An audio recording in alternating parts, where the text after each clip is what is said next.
Commissioner बने, सचिव बने, जिनमें सनातन धर्म के प्रति अगाध श्रद्धा हो, गोवंश की महिमा, गोवंश की रक्षा की आवश्यकता और गोवंश संरक्षण संवर्धन से ही राष्ट्र सात्विक संपत्ति से युक्त होगा, इस प्रकार की विचारधारा के लोग बनने चाहिए।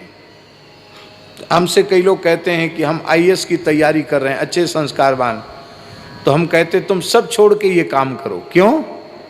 अच्छे लोगों की जरूरत है। हम बात नहीं बताएंगे, पर रायपुर में, छत्तीसगढ़ की राजधानी है रायपुर, वहां के एक बड़े अधिकारी ने, जो ब्राह्मण देवता थे, उनकी गृहिणी ने, उन्होंने तो बेचारों ने कुछ नहीं कहा, उनकी गृहिणी ने रोते हुए कहा, महाराज जी मेरा बच्चा आईएएस की तैयारी कर रहा है, हम लोग, इसके पिता बहुत ईमानदार आदमी हैं, कभी जीवन में कोई भ्रष्टाचार नहीं किया, बहुत अच्छे आदमी हैं, ये तो कुछ बोलते ही नहीं हैं, बच्चे को भी हम अपनी खून पसीने की कमाई से पढ़ा रहे हैं और हमने बचपन से ही उसे अच्छे संस्कार दिए हैं, लेकिन अब हमें पश्चाताप होता है कि हमने अपने बच्चे को आईएएस बनाने का विचार क्यों किया। हमने कहा क्यों? बोले वहाँ जिस प्रकार के लोग वहाँ हैं आईएएस की पढ़ाई करने वाले, उनमें ज़्यादा से ज़्यादा तो सवर्ण हैं, आज भी सबके सब मांसभक्षी हैं, प्रायः मांसभक्षी हैं, मद्यपान करने वाले हैं। और ये बच्चा तरह तरह की बातें पूछता है, कहता माँ वो तो ऐसा करते, उनका कुछ नहीं, वो भी अपने को हिंदू कहते हैं, हमारी पीछे इतना क्यों चोटी रखो, यूँ करो त्यों करो। और उन्होंने एक बात और बताई उसकी माँ ने, बोले महाराज जी मैं ऐसे वैसे नहीं बोल रही हूँ, अपने को हिंदू कहने वाले लोग गोमांस भी खा रहे हैं,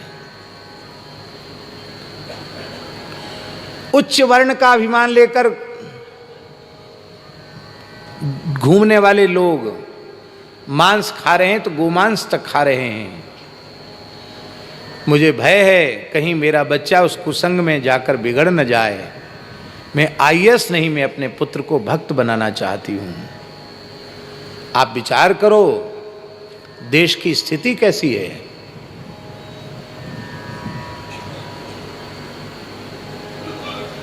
ऐसे ही लोग सचिव बनते हैं, ऐसे ही लोग नीति निर्धारण करते हैं, नीति आयोग में भी ऐसे ही लोग रहते हैं। तो जो कार्य होना चाहिए नहीं होगा तो नहीं होता है।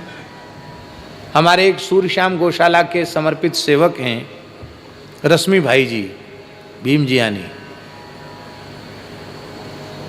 हम सबको मालूम है नीति आयोग के साथ संपर्क में रह करके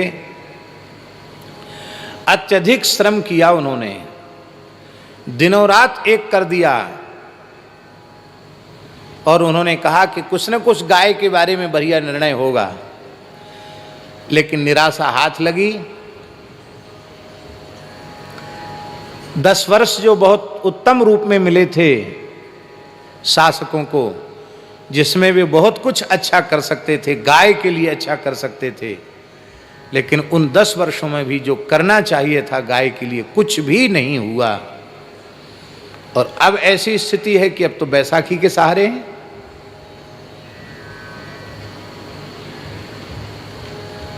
कितना श्रम किया उन्होंने, कितनी बैठकें हुई, एक भी कोई बात आई सामने जो पूरे राष्ट्रीय स्तर पर गो रक्षण गो संवर्धन की दिशा में सरकार का कोई सकारात्मक कदम हो। उसका कारण यही है कि नीति आयोग में नीति निर्धारण करने वाले लोग प्रायः ऐसे ही होते हैं जिनको गौ में, ब्राह्मण में, वैदिक सनातन धर्म में, भारतीय सनातन संस्कृति में उनकी कोई भारी श्रद्धा नहीं है। इसलिए अच्छे लोगों को अधिकारी भी बनना चाहिए और अच्छे लोगों को, कर्मनिष्ठ, धर्मनिष्ठ, ईमानदार लोगों को राजनीतिक क्षेत्र में भी आगे बढ़ करके और वे जिस पैमाने पर सनातन धर्म की रक्षा के लिए जो कुछ कर सकते हैं उन सबको करना चाहिए। सचिव ही राज्य को चलाते हैं,